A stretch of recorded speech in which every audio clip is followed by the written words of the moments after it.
Good day, and thank you for standing by. Welcome to the VOXX International Fiscal 2025 First Quarter Results Conference Call. At this time, all participants are on a listen-only mode. After the speaker's presentation, there will be a question-and-answer session. To ask a question during the session, you will need to press star 11 on your telephone. You will then hear an automated message advising your hand is raised. To withdraw your question, please press star 11 again. Please be advised that today's conference is being recorded. I would now like to hand the conference call over to your speaker today, Glenn Wiener, Investor Relations. Please go ahead. Thanks, Shannon, and sorry for jumping the gun there. Good morning, and welcome to VOXX International's Fiscal 2025 First Quarter Results Conference Call. Yesterday, we filed our Form 10-Q and issued our press release, both documents of which can be found in the Investor Relations section of our website at www.voxxintl.com. And we intend to update our investor presentation and post that to the web later next week. Speaking for management today will be Pat Lavelle, Chief Executive Officer, and Loriann Shelton, our Chief Financial Officer and Chief Operating Officer. Following their prepared remarks, we will open up the call for questions. Before I get started, I would like to remind everyone that except for historical information contained herein, statements made on today's call and webcast that would constitute forward-looking statements are based on currently available information. The company assumes no responsibility to update any such forward-looking statements, and I would like to point you to the risk factors associated with our business, which are detailed in our Form 10-K for the period ended February 29, 2024. Lastly, it's my pleasure to announce that the company will be holding its annual meeting of stockholders on July 23, 2024 at 10 a.m. Eastern. Our proxy has been sent to all shareholders of record, and our Form DEF 14A can be found online in the Investor Relations section of our website. This will be a virtual meeting, and shareholders can attend by visiting www.virtualshareholdermeeting.com/VOXX2024, where they'll be able to listen to the meeting live, submit questions, and vote online. At this time, it's my pleasure to now turn the call over to Pat. Thank you. Thank you, Glenn, and good morning, everyone. It's been only 2 months since we reported our year-end results, and from a market perspective, not much has changed. The retail environment remains challenging, interest rates remain elevated, and inflation is still a major concern. On our prior call, we cautioned that sales would be under pressure based on what we were seeing at retail and given the state of the automotive market. Automotive manufacturers are still under pressure. Inventory is building, and layoffs at certain plants have begun. The transition to EVs is only adding to the challenges faced by car makers. During the first quarter, we took aggressive steps to improve margins and lower both our operating expenses and working capital needs.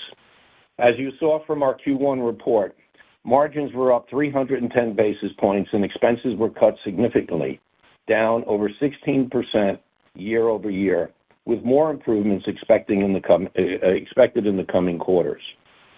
While we lost money both on an operating income and adjusted EBITDA basis, losses were lower year over year, reflecting the deliberate actions we are taking. Based on our current sales projections, we expect to bring VOXX back to profitability this fiscal year. VOXX is in another transition, and consistent with past experience, we believe we will emerge from this turbulent period as a stronger company with better investor returns. In addition to market issues holding back top-line growth, we too are uncomfortable with our current debt level and our depressed share price, which is sitting near 52-week lows. Be assured we have the same concerns as our investors.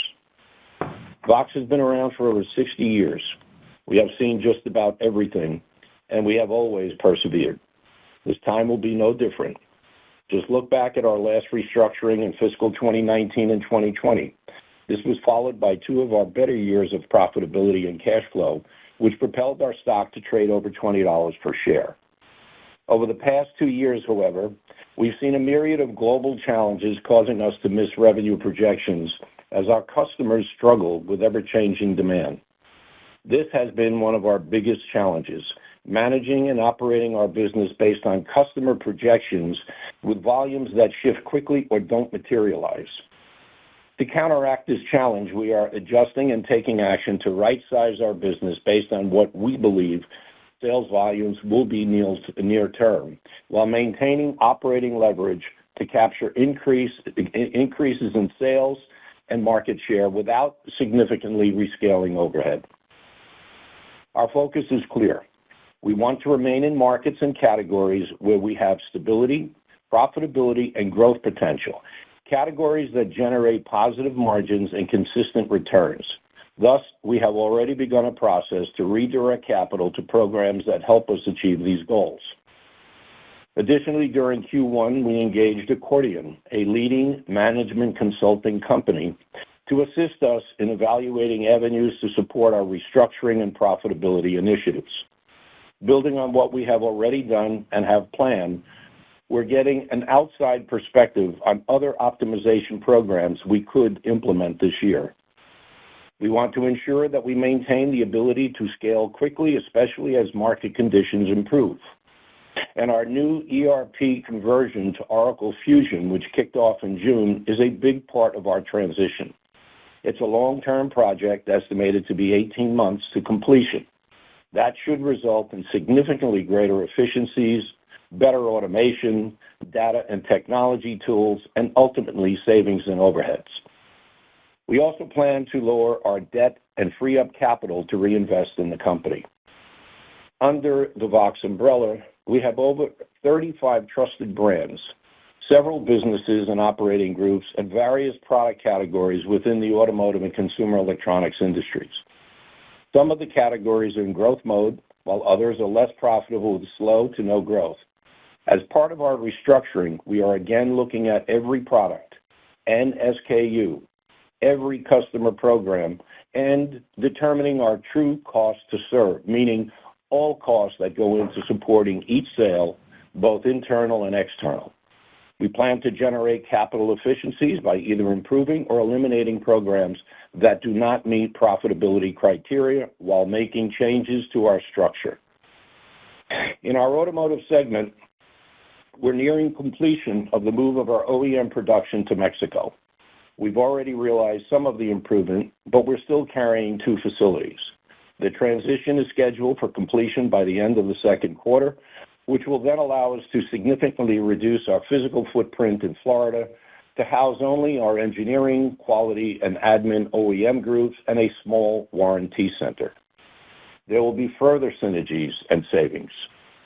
We're in the process of exiting our RSE program with Stellantis, which I discussed last quarter. We're moving out inventory now and expect this transition to be complete over the next few quarters. We have a new RSE program with Ford, a new lighting system program with Nissan and Volvo, and the new U.S. Postal Service trucks coming online this year and building thereafter. There are also several projects in the works for remote starts, turn signals, lighting, safety, and more.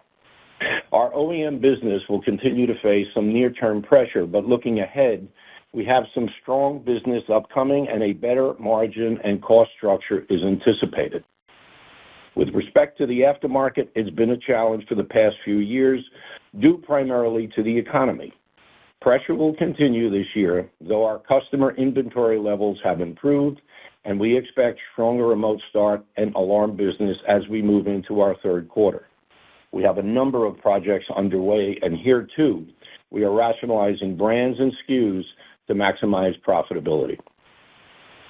In automotive, fiscal 2025 is about optimizing operations and our supply chain, focusing on the categories and customers where we have stable business and growth prospects and areas where we can generate better returns.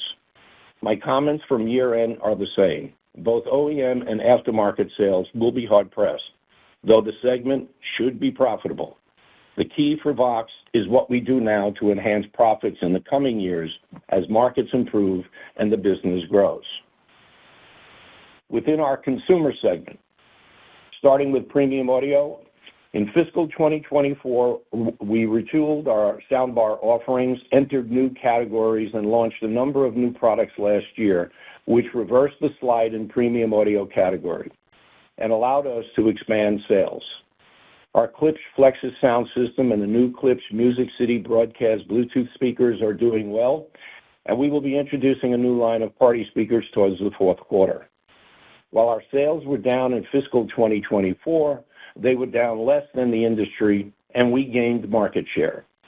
Internationally is where our business was impacted most, primarily in Asia. In Q1, our premium audio business grew. Even with continued domestic retail and consumer pressure and the state of the international markets today, we anticipate we will continue to see growth this year. Now, similar to our other businesses, we are looking at ways to improve both sales and margins while controlling costs. It's a balancing act because while we are certainly cutting where we can, we also continue to invest in new technology and cutting-edge products. This will not stop, as it's essential to maintain the brand's loyal customers and drive growth. We are looking at all our brands, channels, customers, and programs, and here too, seeing where we can improve capital management while potentially optimizing certain assets. Klipsch and Onkyo continue to anchor our offering and will be the driving brands in our premium audio portfolio. In Q1, we had a dip in other CE product sales as we had a promotional program with Costco in the first quarter last year that was not planned to repeat. And we had lower sales of our solar power balcony product internationally. We expect the solar product sales to rebound in future periods as the shortfall was more timing related. This category helped drive our highest level of sales of international accessory products in fiscal 2024. A few years ago, we downsized our CE business to focus on fewer categories, and that strategy paid off. Now we're undergoing another retooling of our business, looking at our offerings and seeing where we might be able to generate better returns, whether within categories we're in now or potentially capitalizing in others where we enjoy strong customer relationships. This is not about what we sell today, but rather what is best for VOXX and its stakeholders moving forward. And the last component of our optimization plan is debt reduction so that we can reduce interest costs and free up capital. Our total debt as of quarter end stood at approximately $69 million and stands at approximately $62 million today. Our plan is to eliminate approximately $45 million of this debt through a series of transactions that are in process now. We are currently in contract to sell our Orlando facility with the OEM manufacturing transition to Mexico nearing completion. This is expected to close in the third quarter. And we are in a number of discussions regarding divesting some of our business assets and potentially some of our brands. As these transactions are completed, net proceeds will be used to pay down the debt we incurred in connection with the Seaguard ruling. If successful, our outstanding debt will largely be related to financing inventory and receivables through our existing ABL line. We have strong relationships with our banks, availability under our current lines, and as we bring debt down, we will free up capital to address any future market downturns while investing in our business. Over the next 2 months, we'll be working with Accordion to better assess the data compiled and map out the best path forward to optimize cash and improve our foundation. We're looking at minimum to reduce overhead by another 5% in the second half of the year. There will be some offsetting costs as we restructure, but ultimately, we'll be operating with a better margin and cost structure. At this point, I'd like to turn the call over to Lori Ann to cover our financials, and then we'll open up the call for questions. Lori? Thanks, Pat, and hello, everyone.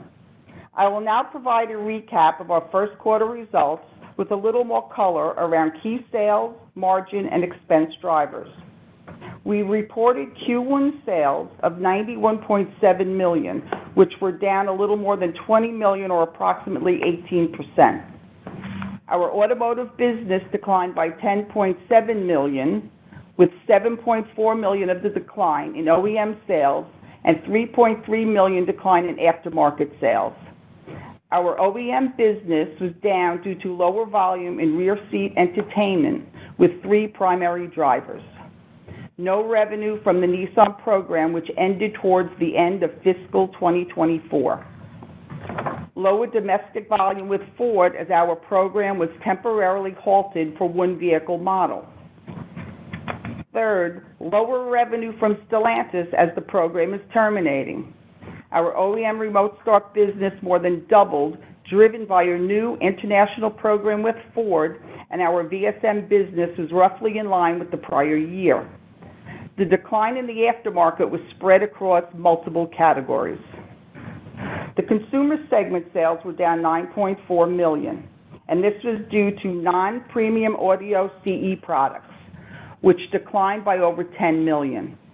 The biggest impacts were lower sales of wireless speakers as a large program ended as anticipated, lower international sales related to our solar balcony power products as we had new product load-ins last year. Our premium audio business increased by $800,000, and our domestic business was up over 11%, with new products driving the growth. In Asia, we continue to have softness, but overall Klipsch and the premium audio product lines are doing well. Fiscal 2025 Q1 gross margins of 27.7% were up 310 basis points. We had a 220 basis point increase in our automotive segment and a 410 basis point increase in our consumer segment. Managing the supply chain over the past 2 years has been a challenge. There's a little more normalcy in the market now, which helps with forecasting, planning, and operations. This helped bring down warehousing expenses considerably.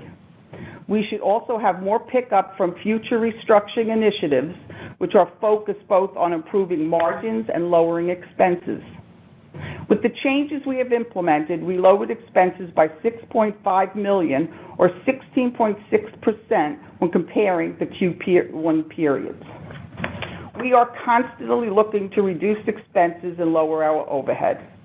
During the past quarter, we implemented worldwide headcount reductions. We brought down our trade show, web and advertising expenses. Legal and professional fees declined significantly, especially with the Seaguard situation behind us, and also due to the fact that we brought certain legal functions in-house and have been consolidating other functions throughout the organization. Our legal costs moving forward should normalize, with lower expenses projected in the second half compared to the prior year. Across the board, we're reducing our non-core spend and freeing up resources that can be reinvested in the company, whether in people, sales, R&D, or technology, anything that could help drive efficiencies and savings and at the same time better support our business. As Pat discussed, our ERP upgrade kicked off June 1st. It's a big project, and we're excited to announce our partnership with Oracle and AST to implement Oracle Fusion. This product and the technology behind it will allow us to automate most of our back-office functions, making it easier for customers to do business with us. It will also enable us to leverage technology to perform revenue-generating tasks with better data, greater visibility, and leverage our experienced personnel across different areas of our business. We've taken a lot of expenses out of our business year to date, and more will be removed. Lastly, we lost $7.1 million on an operating basis, a $4.3 million improvement year over year, and reported an adjusted EBITDA loss of $2.9 million, an improvement of $2.1 million. We expect to lose money in the second quarter and to be profitable in the second half on an operating income basis. To reiterate, profitable for the fiscal year. I believe Pat talked about our balance sheet plans, so rather than reiterate published numbers, let me just add a few closing remarks. Change is not going to happen overnight. Our business is cyclical, and we constantly adjust. We are right-sizing our business based on our anticipated size this year and realigning operations to drive savings and efficiencies. We're investing in technology and in our product lines. And our model is focused on compressing overhead and driving more profitable revenue. I'd like to thank you all today for listening in. And operator, we are now ready for questions. Thank you. To ask a question, please press star 11 on your telephone and wait for your name to be announced. To withdraw your question, please press star 11 again. Please stand by while we compile the Q&A roster.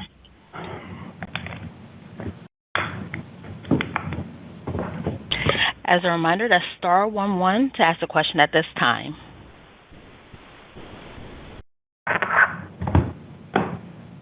And I'm currently showing no questions at this time. I'd like to hand the call back over to Pat Lavelle for closing remarks.